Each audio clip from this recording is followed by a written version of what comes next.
بسم الله الرحمن الرحيم.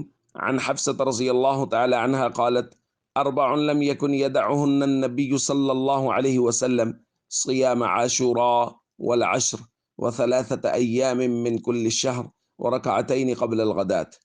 رواہ النسائی۔ سیدہ حفصہ رضی اللہ تعالیٰ عنہ بیان فرماتی ہیں، چار چیزیں نبی کریم صلی اللہ علیہ وسلم نہیں چھوڑا کرتے تھے: 10 محرم کا روزہ، ذی الحج کے پہلے 9 روزے، اور ہر مہینے 3 روزے، اور فجر سے پہلے کی 2 رکعت۔ دوستو، یہ 4 چیزیں ہیں جن کو نبی پاک صلی اللہ علیہ وسلم نہیں چھوڑ رہے، اور ان میں سے آپ غور کریں گے تو 3 چیزیں ہیں روزوں کے متعلق: 10ویں محرم کا روزہ، ذی الحج کے پہلے 9 دن کے روزے، یا عشر کا لفظ بولا گیا ہے، اس سے مراد ہے 9 دن کے روزے، چونکہ عید کے دن کا روزہ درست نہیں ہے، تو 9 دن کے روزے، اور ہر مہینے ایام 20 کے 3 روزے، یعنی چاند کی 13، 14 اور 15 تاریخ کے روزے۔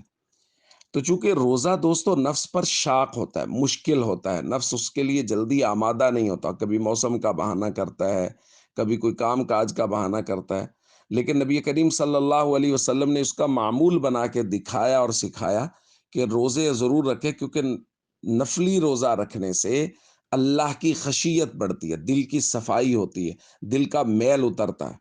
تو اس لیے نفلی روزوں کا اہتمام کرنا چاہیے، اور خاص طور پہ جو ہمارا موضوع ہے کہ یہ جو 10 دن آ رہے ہیں، یہ بے حد قیمتی دن ہیں۔ جیسے کل ہم نے پڑھا کہ اللہ رب العزت کو ان دنوں میں جو عمل نیک کیا جائے وہ سب سے زیادہ پسند ہے۔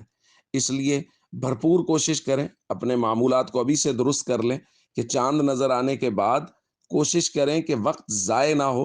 جس اہمیت کے ساتھ رمضان المبارک کا وقت گزارا جاتا ہے، اس اہمیت کے ساتھ یہ 10 دن گزارے جائیں تاکہ یہ قیمتی لمحات کہیں بھی ضائع نہ ہو جائیں۔ السلام علیکم ورحمۃ اللہ وبرکاتہ۔